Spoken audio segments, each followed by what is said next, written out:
भारत का इतिहास सिर्फ लड़ाइयों और राजा महाराजाओं की कहानी नहीं है। नहीं, ये एक एहसास के पैदा होने की भी कहानी है।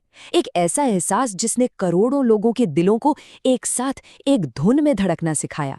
तो चलिए आज हम उसी कहानी को समझते हैं, भारत में राष्ट्रवाद के जन्म की कहानी।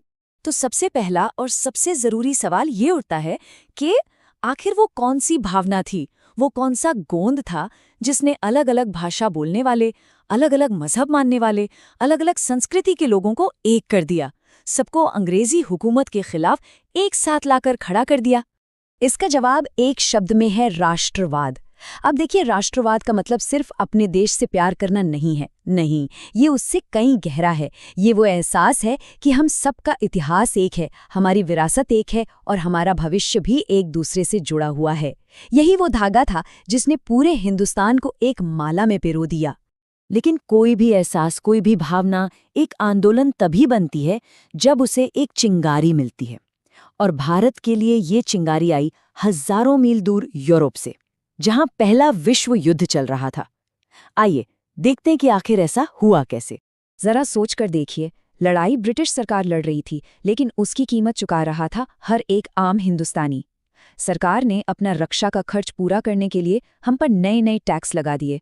जो इनकम टैक्स आज हम देखते हैं, उसकी शुरुआत तभी हुई। रोजमर्रा की जरूरी चीजों के दाम लगभग 2 गुने हो गए। और बात यहीं नहीं रुकी। गांवों से नौजवानों को पकड़ पकड़ कर जबरदस्ती फौज में भर्ती किया जाने लगा। और जैसे ये सब काफी नहीं था, उसी दौरान देश में अकाल और महामारी फैल गई, जिसमें 1 करोड़ से भी ज्यादा लोगों की जान चली गई। इन सारी तकलीफों ने लोगों के सब्र का बांध तोड़ दिया और अंग्रेजों के खिलाफ गुस्सा भर दिया। और इसी गुस्से और उथल-पुथल के माहौल में साल 1915 में एक शख्स भारत वापस लौटा, जो अपने साथ लड़ाई का, संघर्ष का एक बिल्कुल नया तरीका, एक नया फलसफा लेकर आया था। वो थे महात्मा गांधी, और उनका हथियार था सत्याग्रह। तो ये सत्याग्रह आखिर था क्या? चलिए इसके नाम को ही तोड़कर समझते हैं। सत्य का आग्रह, यानी सच पर टिके रहना। गांधी जी का मानना था कि अगर आपकी लड़ाई सच्ची है, अगर आप न्याय के लिए लड़ रहे हैं, तो आपको दुश्मन को हराने के लिए शारीरिक बल की, यानी तोप बंदूक की जरूरत नहीं है। ये बिना हाथ उठाए अपनी बात पर डटे रहकर अन्याय को झुकाने का तरीका था। ये लड़ाई का एक बिल्कुल नया, एक क्रांतिकारी विचार था। यहाँ मकसद दुश्मन को हराना नहीं, बल्कि उसके अंदर की इंसानियत को जगाना था। गांधी जी कहते थे कि हमारी लड़ाई अन्याय करने वाले इंसान से नहीं है, बल्कि उसके अंदर के अन्याय से है। अगर आपका मकसद सच्चा है, तो आपको हिंसा की जरूरत ही नहीं है। आपकी नैतिक शक्ति ही सामने वाले को सोचने पर मजबूर कर देगी कि वो गलत है। अब सुनने में तो ये बातें बहुत अच्छी लगती हैं, है ना? लेकिन सवाल था कि क्या ये तरीका असल में काम करता था? गांधी जी ने इसे पहले छोटे स्तर पर आजमाया। 1917 में वो गए बिहार के चंपारण, नील के किसानों के हक के लिए। फिर उसी साल गुजरात के खेड़ा में किसानों की लगान माफी के लिए आंदोलन किया, और 1918 में अहमदाबाद के मिल मजदूरों के लिए सत्याग्रह किया। 3 अलग अलग जगह, 3 अलग अलग मुद्दे, लेकिन तरीका एक ही था, सत्याग्रह। और कमाल ये था कि तीनों बार ये कामयाब रहा। इन जीतों ने पूरे देश को एक नई उम्मीद दी। अब वक्त आ गया था कि इस संघर्ष को स्थानीय स्तर से उठाकर राष्ट्रीय स्तर पर ले जाया जाए। और इसकी वजह बनी ब्रिटिश सरकार की एक बहुत बड़ी गलती, एक दमनकारी कानून जिसका नाम था रॉलेट एक्ट। जरा सोचिए, ये कानून कितना खतरनाक था। इस कानून ने सरकार को ये ताकत दे दी थी कि वो किसी भी भारतीय को सिर्फ शक के आधार पर, बिना कोई मुकदमा चलाए, 2 साल के लिए जेल में बंद कर सकती थी। मतलब न कोई वकील, न कोई अपील और न कोई दलील। ये दरअसल कानून नहीं, बल्कि आज़ादी के लिए उठने वाली हर आवाज़ को कुचलने का एक हथियार था। इस काले कानून के खिलाफ पूरा भारत गुस्से से उबल पड़ा। गांधी जी ने 6 अप्रैल को एक देशव्यापी हड़ताल की अपील की, और पूरा देश उनके साथ खड़ा हो गया। शहर शहर में रैलियां निकलने लगी, रेलवे के कर्मचारी हड़ताल पर चले गए, दुकानें और बाजार बंद हो गए। ये एक शांत मगर बहुत ही शक्तिशाली विरोध था। लोगों के इस शांतिपूर्ण विरोध को देखकर अंग्रेज सरकार घबरा गई, और उन्होंने वही किया जो वो हमेशा से करते आए थे, ताकत का इस्तेमाल। खास तौर पर अमृतसर में माहौल बहुत तनावपूर्ण था, तो वहां मार्शल लॉ लगा दिया गया। मतलब शहर को सेना के हवाले कर दिया गया, और इसकी कमान सौंपी गई एक क्रूर अफसर जनरल डायर को। 13 अप्रैल 1919 बैसाखी का दिन था। हजारों लोग, जिनमें औरतें, बूढ़े और बच्चे भी शामिल थे, अमृतसर के जलियांवाला बाग में एक शांतिपूर्ण सभा के लिए इकट्ठा हुए थे। बहुत से लोगों को तो ये पता भी नहीं था कि शहर में मार्शल लॉ लगा हुआ है। तभी जनरल डायर अपनी फौजी टुकड़ी के साथ वहां पहुंचा, बाग से बाहर निकलने का इकलौता रास्ता बंद करवाया और अपनी फौज को निहत्ती भीड़ पर गोलियां चलाने का हुक्म दे दिया। सैकड़ों बेगुनाह लोग मारे गए। और जानते हैं क्यों? बाद में जब डायर से पूछा गया कि उसने ये सब क्यों किया, तो उसका जवाब सुनिए। उसने कहा, मैं एक नैतिक प्रभाव पैदा करना चाहता था। मैं सत्याग्रहियों के मन में डर और खौफ की भावना भरना चाहता था। उसका मकसद सिर्फ भीड़ को हटाना नहीं, बल्कि पूरे देश को डराकर चुप कराना था। लेकिन जनरल डायर ने जो सोचा था, हुआ उसका ठीक उल्टा। जलियांवाला बाग की घटना ने लोगों में डर नहीं, बल्कि एक ऐसा संकल्प पैदा किया जिसे कोई ताकत नहीं तोड़ सकती थी। इस नरसंहार ने पूरे देश की आत्मा को झकझोर कर रख दिया। अब गांधीजी समझ गए थे कि छोटे-मोटे सुधारों का वक्त खत्म हो चुका है। अब लक्ष्य एक ही होगा, स्वराज, यानी हमारा अपना राज। पर सवाल था कि ये स्वराज मिलेगा कैसे? यहीं पर गांधी जी ने एक बहुत सरल लेकिन बहुत शक्तिशाली विचार सबके सामने रखा। उन्होंने कहा कि भारत में अंग्रेजों का राज उनकी तोपों के दम पर नहीं, बल्कि हमारे सहयोग के दम पर टिका हुआ है। हम भारतीय ही उनके दफ्तरों में काम करते हैं, उनके स्कूलों में पढ़ाते हैं, उनकी अदालतें चलाते हैं। सोचिए, अगर हम सब भारतीय मिलकर सहयोग करना बंद कर दें, बस ना कह दें, तो ये पूरा साम्राज्य ताश के पत्तों की तरह 1 साल के अंदर ढह जाएगा। और ये सिर्फ एक ख्याल नहीं था, इसके पीछे एक पूरी सोची समझी रणनीति थी। योजना ये थी कि आंदोलन चरणों में आगे बढ़ेगा। सबसे पहले वो सभी लोग जिन्हें सरकार ने पदवियां या सम्मान दिए हैं, वो उन्हें लौटा देंगे। इसके बाद सरकारी नौकरियों, सेना, पुलिस, अदालतों और स्कूलों का बहिष्कार किया जाएगा। और आखिर में अंग्रेजों की अर्थव्यवस्था की कमर तोड़ने के लिए विदेशी सामानों का बहिष्कार किया जाएगा। ये अंग्रेजी राज की नींव पर किया गया एक अहिंसक मगर सीधा हमला था। ये एक बहुत ही साहसिक, एक बहुत बड़ी योजना थी। एक पूरे साम्राज्य को फौज से नहीं, बल्कि असहयोग से, यानी सहयोग न करके झुकाने का इरादा।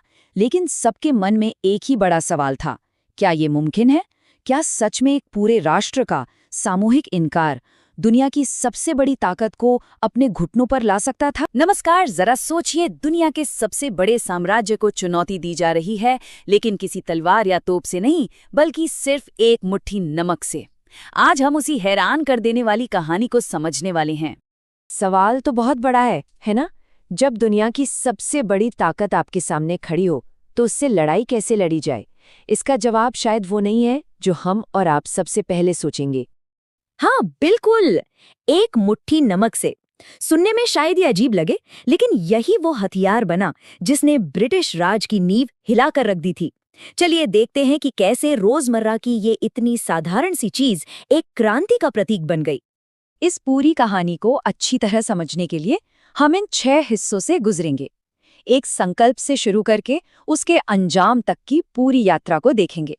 तो चलिए शुरू करते हैं। तो हमारी कहानी की शुरुआत होती है दिसंबर 1929 से। जगह थी लाहौर, जहां कांग्रेस का अधिवेशन हो रहा था। और यहीं पर भारत की आज़ादी की लड़ाई का मकसद हमेशा हमेशा के लिए बदलने वाला था। यहाँ एक बहुत ही बड़ा और ऐतिहासिक फैसला लिया गया। जवाहरलाल नेहरू की अध्यक्षता में कांग्रेस ने ये तय किया कि अब छोटे-मोटे सुधारों की बात नहीं होगी, अब लक्ष्य होगा पूर्ण स्वराज, यानी पूरी और बिना किसी शर्त के आज़ादी। इतना ही नहीं, 26 जनवरी को स्वतंत्रता दिवस भी घोषित कर दिया गया और बस यहीं से एक बहुत बड़े आंदोलन, सविनय अवज्ञा आंदोलन की जमीन तैयार हो गई। पूर्ण स्वराज का ऐलान तो हो गया, लेकिन सवाल ये था कि इस लड़ाई को शुरू कैसे किया जाए। एक ऐसा तरीका चाहिए था जो पूरे देश को, हर एक इंसान को आपस में जोड़ सके, और महात्मा गांधी के पास इसका एक बहुत ही शानदार जवाब था। अब देखिए, गांधी जी ने सविनय अवज्ञा मतलब शांति से कानून तोड़ने की शुरुआत के लिए हजारों चीजों में से सिर्फ नमक को ही क्यों चुना? ये एक बहुत ही जबरदस्त और सोचा समझा फैसला था। नमक, एक ऐसी चीज जो हर भारतीय की थाली में थी, चाहे वो कोई राजा हो या फिर एक गरीब किसान। और ब्रिटिश सरकार ने इसी पर भारी टैक्स लगा दिया था और इससे बनाने का हक आम लोगों से छीन लिया था। गांधी जी ने इसी को ब्रिटिश शासन का सबसे अत्याचारी चेहरा बताया। ये एक ऐसा जख्म था जिसे देश का हर नागरिक महसूस कर सकता था। तो अब प्रतीक चुन लिया गया था। इसके बाद जो हुआ वो एक ऐसी यात्रा थी जिसने न सिर्फ पूरे देश बल्कि सारी दुनिया का ध्यान अपनी ओर खींच लिया। इस ऐतिहासिक यात्रा की शुरुआत बहुत ही सादगी से हुई। गांधी जी के साथ उनके सिर्फ 78 भरोसेमंद साथी थे। और मंजिल थी 240 मील दूर, यानी लगभग 390 किलोमीटर। और ये पूरा का पूरा सफर पैदल तय करना था। इस यात्रा को पूरा करने में लगे पूरे 24 दिन। ये सब्र और दृढ़ संकल्प की एक ऐसी मिसाल थी जो हर गुजरते दिन के साथ और भी मजबूत होती जा रही थी। तो 12 मार्च 1930 को ये ऐतिहासिक यात्रा शुरू हुई। 24 दिनों तक रोजाना लगभग 10 मील चलने के बाद 6 अप्रैल को गांधी जी दांडी के समुद्र तट पर पहुंचे। वहां उन्होंने नीचे झुककर एक मुट्ठी नमक उठाया और इसी एक शाम से काम के साथ उन्होंने ब्रिटिश कानून को तोड़ दिया। ये पूरे देश के लिए एक इशारा था कि आंदोलन शुरू हो चुका था। दांडी में जो चिंगारी जली थी वो देखते ही देखते पूरे देश में अवज्ञा की आग बन गई। और ये सिर्फ नमक तक ही सीमित नहीं रहा। ये विरोध सिर्फ दांडी तक ही नहीं रुका। देखते ही देखते पूरा देश ब्रिटिश प्रशासन को एक तरह से ठप करने के लिए उठ खड़ा हुआ। ये एक राष्ट्रव्यापी अवज्ञा थी। लोगों ने अलग अलग तरीकों से अपना विरोध जताया। कहीं नमक बनाया जा रहा था तो कहीं विदेशी कपड़ों की होली जलाई जा रही थी। किसानों ने टैक्स देना बंद कर दिया, गांव के अधिकारियों ने इस्तीफे दे दिए और आदिवासी समुदायों ने अपने जंगलों पर हक के लिए वन कानूनों को तोड़ना शुरू कर दिया। जब पूरे देश में अवज्ञा की ये आग फैल गई तो घबराई हुई ब्रिटिश सरकार ने दोहरी नीति अपनाई। पहले क्रूरता से दमन और फिर राजनीतिक बातचीत का दिखावा। सरकार ने इस आंदोलन को बेरहमी से कुचलने की पूरी कोशिश की। महात्मा गांधी समेत कांग्रेस के बड़े बड़े नेताओं को गिरफ्तार कर लिया गया। शांति से विरोध कर रहे सत्याग्रहियों पर, यहाँ तक कि महिलाओं और बच्चों पर भी बर्बरता से हमले किए गए। ये दमन कितना बड़ा था, इसका अंदाजा इसी बात से लगाया जा सकता है कि लगभग 1 लाख लोगों को गिरफ्तार किया गया। ये संख्या ही अपने आप में बताती है कि आंदोलन कितना बड़ा था और सरकार कितनी डरी हुई थी। इस जबरदस्त दमन और देशव्यापी आंदोलन के दबाव में आकर आखिरकार ब्रिटिश सरकार बातचीत की मेज पर आई। मार्च 1931 में वायसराय इरविन और गांधी जी के बीच एक समझौता हुआ। गांधी जी ने आंदोलन रोकने पर सहमति जताई और बदले में सरकार ने राजनीतिक कैदियों को रिहा करने और आगे की बातचीत के लिए गांधी जी को लंदन बुलाने का वादा किया। ये एक तरह की अस्थायी शांति थी। नमक सत्याग्रह का भारत की आज़ादी की लड़ाई पर बहुत गहरा असर पड़ा, लेकिन इसने भारतीय समाज के भीतर की कुछ मुश्किल चुनौतियों को भी सबके सामने लाकर खड़ा कर दिया।